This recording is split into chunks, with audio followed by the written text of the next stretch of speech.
दोस्तों, पैसा देखकर बड़े बड़े लोगों की लार कैसे टपकती है, आज अमेरिका आपको अच्छी तरीके से ये बात बताने वाला है। दरअसल आपकी स्क्रीन पर एक रिपोर्ट दिखाई दे रही होगी, आप जरा इसे देखिए। अलग अलग मीडिया सोर्सेज से ये रिपोर्ट निकल कर आना स्टार्ट हो चुकी है कि अमेरिका ने अपने F-35A लड़ाकू विमान की पिच एक बार फिर से भारत के सामने बिछा दी है। यानी कि एक बार फिर से F-35A का ऑफर भारत के सामने रख दिया गया है। जी हाँ दोस्तों, और इसका कारण ये जरा भी नहीं है कि अमेरिका हमसे बहुत प्यार करता है, अमेरिका हमारी वायुसेना को बहुत एडवांस बनाना चाहता हो, या फिर वो भारत के साथ अपनी दोस्ती को मजबूत करना चाहता हो। ऐसा कुछ भी नहीं है और आप इस गलत फहमी में रहना भी मत। दरअसल ये ऑफर एक बार फिर से बस इसी वजह से आ रहा है क्योंकि हम 36 बिलियन की फाइटर जेट की डील कर रहे हैं, यानी कि हम राफेल परचेज कर रहे हैं, जिनके बारे में मैंने आपको कल वाली वीडियो में बताया भी था। दरअसल अब से एक दो दिन पहले ये खबर लीक हो गई थी पूरी मीडिया में कि भारत फ्रांस के साथ 36 बिलियन डॉलर की राफेल की डील करने वाला है और अगले महीने 15 या 20 फरवरी के दौरान फ्रांस के राष्ट्रपति भारत आएंगे और उसी दौरान भारत और फ्रांस के बीच में ये डील साइन कर ली जाएगी। और यहाँ पर बात मात्र 36 अरब डॉलर की नहीं है, बात दरअसल में ये है कि जिन शर्तों पर भारत राफेल परचेज कर रहा है उससे कई ज्यादा गुना बेटर डील लेके आया है अमेरिका अपने इस नए नवेले ऑफर के साथ। और आप लोगों को भी मैं ये ऑफर बताऊंगा, आप भी बड़ी शांति से अपना दिमाग को ठंडा करके इस ऑफर को सुनिएगा कि आखिरकार अमेरिका ने भारत को ऐसा क्या ऑफर दे दिया है। देखिए, जो हम 36 बिलियन के 114 लड़ाकू विमान परचेज कर रहे हैं राफेल, इतनी मोटी रकम खर्च करने के बावजूद भी हमें इसका सोर्स कोड नहीं मिल रहा है। और इसकी वजह से क्या प्रॉब्लम हो रही है, तो इसकी वजह से हम अपने देसी हथियार बिना फ्रांस की मंजूरी के राफेल में नहीं लगा सकते, ना ही ब्रह्मोस राफेल में लगेगी बिना फ्रांस की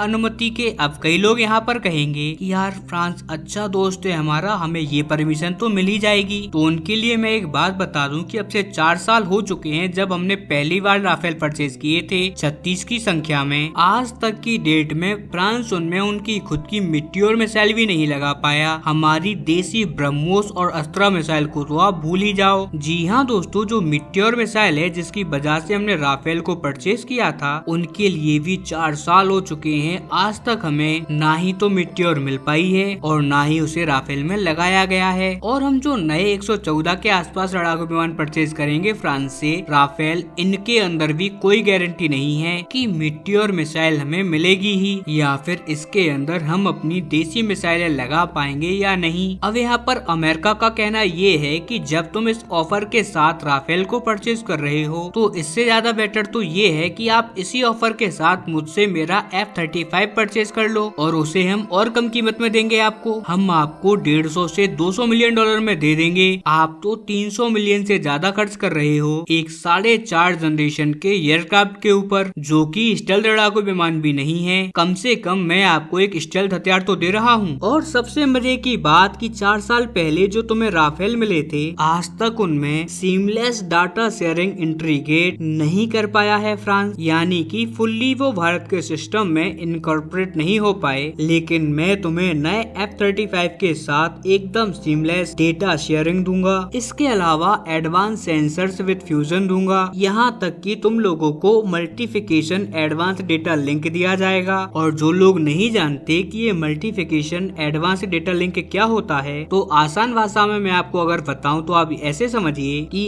F-35 का यही असली मसाला है। इसी की मदद से F-35 फोर्स मल्टीप्लायर की तरह काम करता है, एकदम हेल्दी कम्युनिकेशन ये करवा सकता है। और जो इनहेंस सिचुएशन अवेयरनेस है ना F-35 के लेवल की, ये दुनिया के किसी और लड़ाकू विमान में नहीं है। इसके अलावा हाई डेटा थ्रूपुट है इसके अंदर, यानी कि किसी भी दुश्मन के ऊपर निगरानी जैसे F-35 रख सकता है, ऐसा दुनिया का कोई और हथियार कर ही नहीं सकता। और यही कारण है कि इसे मसाला कहा जाता है F-35 का। इसके अलावा जो अमेरिका का डिफेंस डिपार्टमेंट है, जिसे हम पेंटागन के नाम से भी जानते हैं, वो भी अपनी पूरी ताकत झोंक रहा है। वो भारत को इस बात की एश्योरेंस दिलवा रहा है अमेरिका की सरकार से कि अगर भारत F-35 परचेज करेगा तो आपको ये लड़ाकू विमान किसके खिलाफ इस्तेमाल करना है, इसकी परमिशन आपको लेने की कोई आवश्यकता नहीं पड़ेगी। हालांकि भारत ये बात तो पहले भी कह चुका है कि हमें ये ये चीज आपसे रिटर्न में चाहिए। अगर आप हमें ये बात लिखित में दे सकते हैं तभी कहीं जाकर हम आपकी ये बात मानेंगे, क्योंकि ये अमेरिका है और हमें अमेरिका की जुबान पर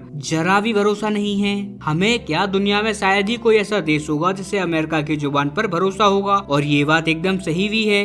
कुल मिलाकर अगर ओवरऑल हम देखें तो फ्रांस हमें जिस शर्तों पर राफेल दे रहा है, लगभग उन्हीं शर्तों पर हमें F-35 भी मिल रहा है, और वो भी राफेल से कहीं कम कीमत पर। और यहाँ पर आप एक बात मत भूलिएगा कि राफेल और F-35 में बहुत ज्यादा डिफरेंस है। F-35 एक प्योर 5th जनरेशन का स्टेल्थ फाइटर जेट है, और अगर ये भारत के पास आ गया तो भारत के आगे आने वाले 10 से 20 साल एकदम सेट हैं। और अगर हम राफेल की बात करें तो राफेल 4.5 जनरेशन का एक नॉन स्टेल्थ लड़ाकू विमान है। आप खुद सोचिएगा कि 2030 में, यानी कि अब से कुछ सालों के बाद ही, जब पाकिस्तानी वायुसेना के पास चाइना के J-35 स्टेल्थ या फिर 6th जनरेशन का रेड एम्परर मिल रहा होगा, तो उस टाइम पर भारत एक 4th जनरेशन के राफेल लड़ाकू विमान की डिलीवरी शुरू हो रही होगी। जी हाँ दोस्तों, 2030 में 114 लड़ाकू विमानों की डिलीवरी शुरू होगी, क्योंकि भारतीय एम का, जो कि हमारा देसी 5th जनरेशन का लड़ाकू विमान होगा, ये 2035 से पहले किसी भी कीमत पर सेनाओं को नहीं मिलने वाला। वहीं अगर मैं आपको अपने पर्सनल ओपिनियन की बात करूं तो सुखोई 57 लड़ाकू विमान या फिर F-35 लड़ाकू विमान में से कोई एक भारत के जरूर होना चाहिए, क्योंकि आप खुद सोचिए कि अगर हम 36 बिलियन में बस 114 राफेल खरीदेंगे तो ऐसे में फ्रांस की प्रायोरिटी क्या होनी चाहिए कि भारत को डिलीवरी वो प्रायोरिटी पर रख कर दें। क्योंकि जब आप खुद सोचिए, जब हम फ्रांस को इतनी मोटी रकम दे रहे हैं, उन्हें इतना बड़ा ऑर्डर दे रहे हैं, तो भले उनके पास कितने ही ज्यादा ऑर्डर क्यों ना हो,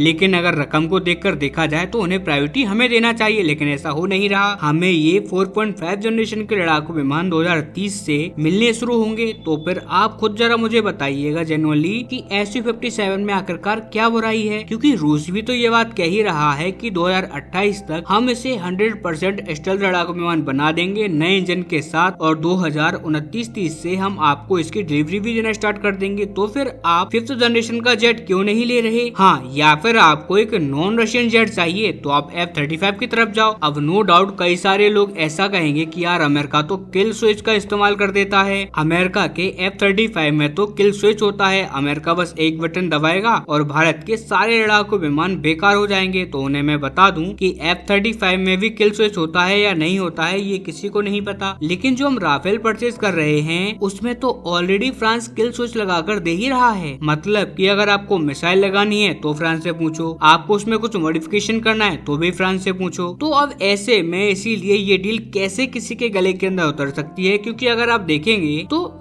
हम इसकी 1.5 गुना कीमत दे रहे हैं इस जेट के लिए। तो ऐसे में कम से कम 100% तो हमें मैन्युफैक्चरिंग दो, और इसके अलावा 70 से 80 उसकी जो टेक्नोलॉजी है उसे भी ट्रांसफर करो भारत को। या फिर इन दोनों में से कुछ आप नहीं दे सकते तो कम से कम सोर्स कोड तो दे दो भारत को। हालांकि मैं आपको बता दूं कि सोर्स कोड भी ऐसी कोई बहुत ज्यादा तुर्रम का चीज नहीं है। इससे बस इतना होगा कि हम अपनी खुद की मिसाइलें इसके अंदर इंटीग्रेट कर पाएंगे। अगर सोर्स कोड भी आप हमें नहीं देते तो मैं आपको बता दूं कि लड़ाकू विमान तो हमारा होगा, लेकिन मिसाइल हम उनसे कब फायर करेंगे ये फ्रांस की सप्लाई चेन पर डिपेंड होगा। इसीलिए इस राफेल के डील पर आपका क्या ओपिनियन है? आपका ओपिनियन कमेंट में जरूर बताइएगा। साथ ही अमेरिका के ऑफर पर और रूस के Su-57 के ऑफर पर आपका क्या मानना है, इसका भी जेन्युइन ओपिनियन आप हमें आपके कमेंट सेक्शन में देना ना भूलें। साथ ही चैनल को सब्सक्राइब करें, वीडियो को लाइक करें। मिलते हैं जल्दी ही किसी और वीडियो में, तब तक के लिए नमस्कार, जय हिंद।